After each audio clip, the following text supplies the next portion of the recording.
Hello everyone. Today I'm going to go through the features and experience using the new Yamaha 583 RXV 583 AV receiver. I've just used it for about 3 to 4 weeks.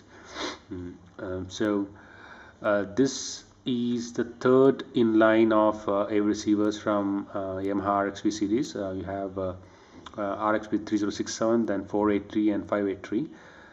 So as I pointed out in the earlier videos, when I went for a receiver, most of the outlets they were asking you to either go for 3067 based on your budget or go for 583, and basically they were all recommending to skip 483 because the price difference with 483 and 583 is just about 4 to 5,000, but all of them were unanimous in saying that 583 gives a better value for money, and it's kind of future proof. Couple of things. One is it supports Dolby Atmos as well as DTS-X, whereas 483 doesn't. And this one also supports 4K. So it kind of for 4,000 rupees or 5,000 rupees you can future proof your AV receiver. Another thing is that while the power and sound output stays more or less same, it does support more codecs. If you are the one who kind of uses various kind of audio video codecs, then 583 has better support for them. Another thing they pointed out is that generally Dolby Atmos enabled receivers gives better sound output in spite of specs being more or less the same on paper. So I don't know how true that is, but in any case, 4 to 5,000 seems a very reasonable price to pay for future proofing and all those additional features. So this one has Wi-Fi as well as Ethernet support on the AV receiver. It has 4 HDMI inputs and 1 output. So if you have either an extra projector or an additional monitor to connect to, then you are out of luck with this Yamaha RXV series. You'll have to go with Denon or Marantz in that case. But as long as you're happy with the outputting to just one TV, or you're able to switch it when required, then you should be good. So 4 HDMI inputs is also a problem that many people point out. In my case, it's not such a big deal because I have only 3 input sources, so I'm good. But if you have multiple devices that you wish to connect to, then make sure that you have enough number of input ports. As I said, it supports 4K pass-through, and it also supports 4K upscaling. So in case your videos are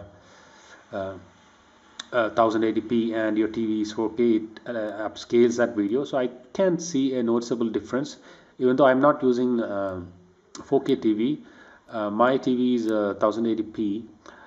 So when I use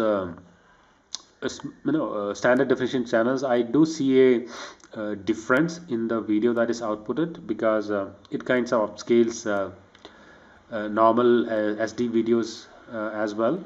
So I can see a clearer, more crisper video when using this format. So when I have a 4K TV, I'll see how helpful or how useful that is. So this one supports 7.2 channels since it's Dolby Atmos. All other previous versions would support only 5.1. I'm using 5 speakers right now. I'm not using subwoofers or Atmos speakers. So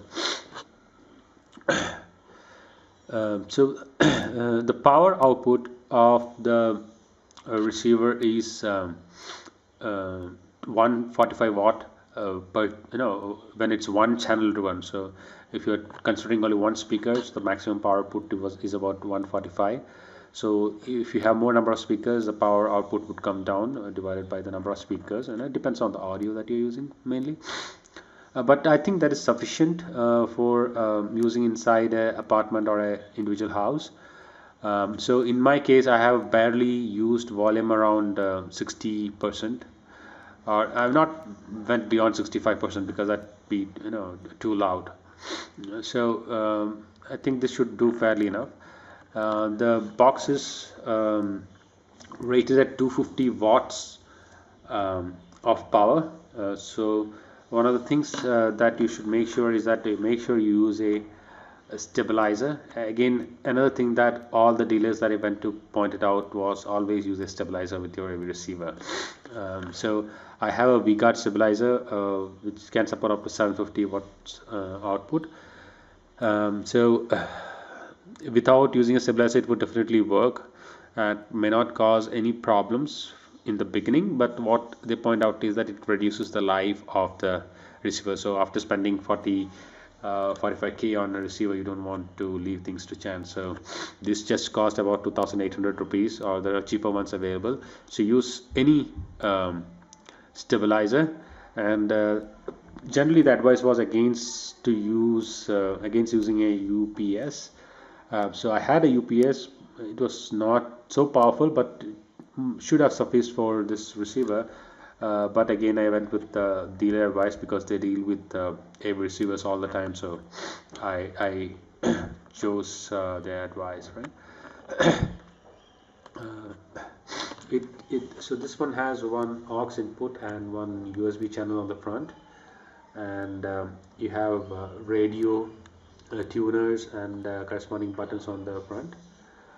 We have a direct option. If you don't want the AV receiver to interfere with your audio, you can switch to direct and the audio is played as is. The 4 scene buttons, so for quickly changing between inputs, your input select button to choose HDMI or Bluetooth or whatever input that you have, and program button, and you have a option to put in the optimization YPO mic, and this one is silent cinema headphones.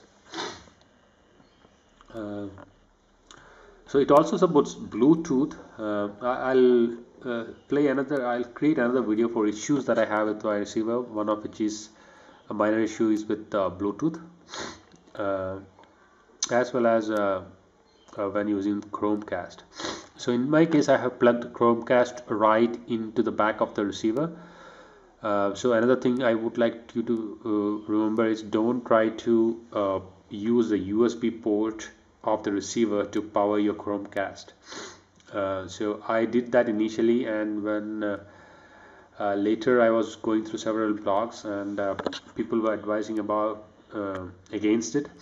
The reason being, Chromecast or any device outside of a pen drive could draw more current out of your USB port than the receiver might be comfortable supplying.